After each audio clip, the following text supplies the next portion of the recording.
Sutharshan Sukumaran, who is live for us from London. He's a writer at Tamil Guardian. Thanks so much for speaking to us. I suppose we really shouldn't be too surprised here because there have long been ethnic and religious divisions in Sri Lanka. The question is, will this new leadership spark conflict along those lines? There's different ways to look at it. So today, actually, Gotabaya Rajapaksa had his inauguration ceremony, and so even though people are saying his words since becoming president have been talking about unity, there's actually, you can look at actions and they tell a different story. So the ceremony today happened in a place called Anuradhapura, which historically, in terms of the majoritarian version of history, they say that this is where the old Sinhala king conquered the Tamil regions and brought the whole island under control. So clearly, even though they may say forward-looking statements, you have to look at the actions. So even in his inauguration ceremony today, he had the military general Shaivendra de Silva, who's accused by the UN of heinous war crimes, by his side. So clearly already he's kind of sending a signal to the UN Human Rights Council that resolution /30/1 that Sri Lanka actually signed up to 4 years ago is not under his consideration, because that resolution called for accountability for war crimes and crimes against humanity that were committed by state forces and also the Tamil rebels at the end during the armed conflict.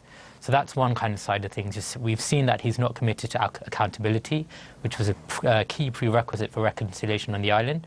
But at the same time, we also saw in the run-up to elections that he wasn't committed to removing the military from the north and east of the island, from the Tamil-speaking regions of the island, where there's a military which is almost double the size of the UK deployed in the Tamil-speaking regions. Right. And then on top of that, he wasn't committed to providing a political settlement and making a power-sharing solution across the island.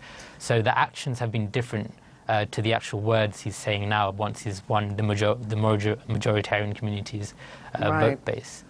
Do you feel Tamil people should actually be in fear of some sorts right now? I mean, or have enough, because this is what we're hearing on the other side.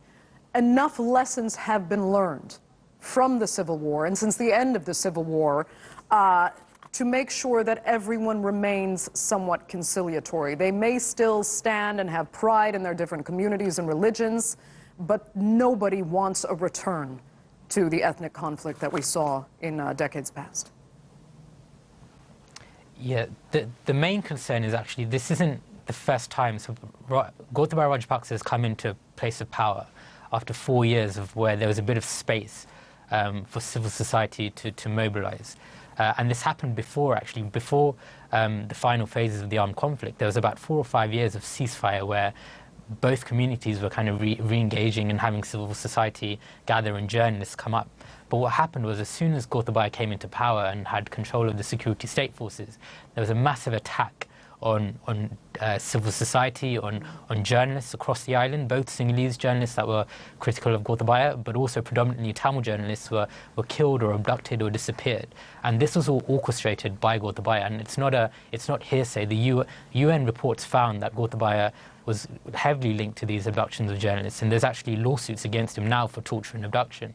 On top of that, the UN reports found that Gotabaya's strategy was to actually bomb hospitals and bomb civilians to make sure that the Tamils never really resisted again. Right. So that's that before the war. But during the last 4 years, there have been several human rights organizations like the International Truth and Justice Project that have said torture has been ongoing.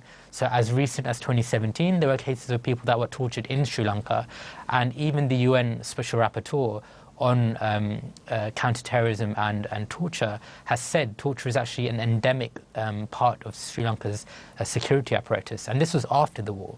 So there's a lot that needs to be done, and civil society is in fear, the Sinhalese civil society, but also the Tamil-speaking civil society.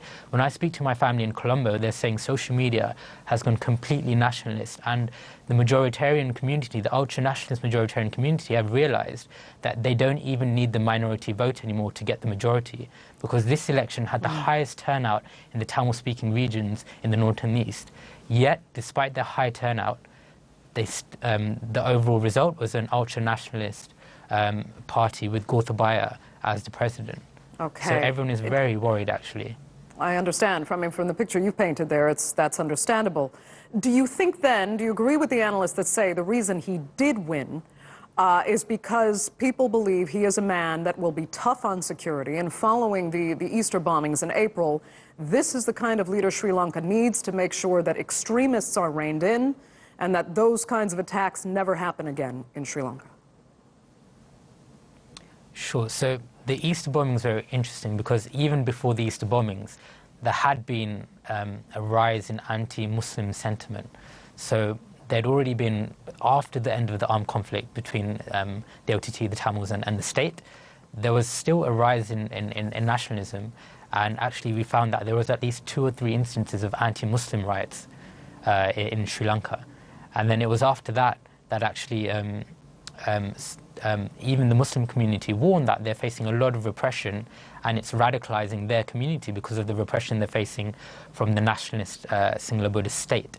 Very similar to what was going on in Myanmar. There was the same kind of nationalist rhetoric that saw the ethnic cleansing of the Rohingya and the genocide there, that again the Muslim community in Sri Lanka now were complaining about.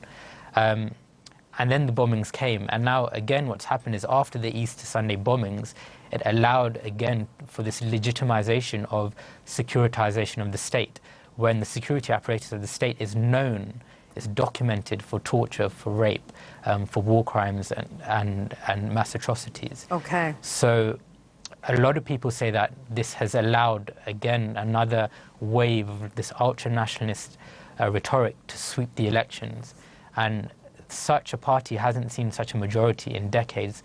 The majority they had this time round was over 1 million votes. Okay. And it's been a very long time since we've seen that kind of voting pattern for this kind of politics. Understood. Yeah. Sutharshan Sukumaran, I'd like to thank you so much for joining us there from London. Greatly appreciated.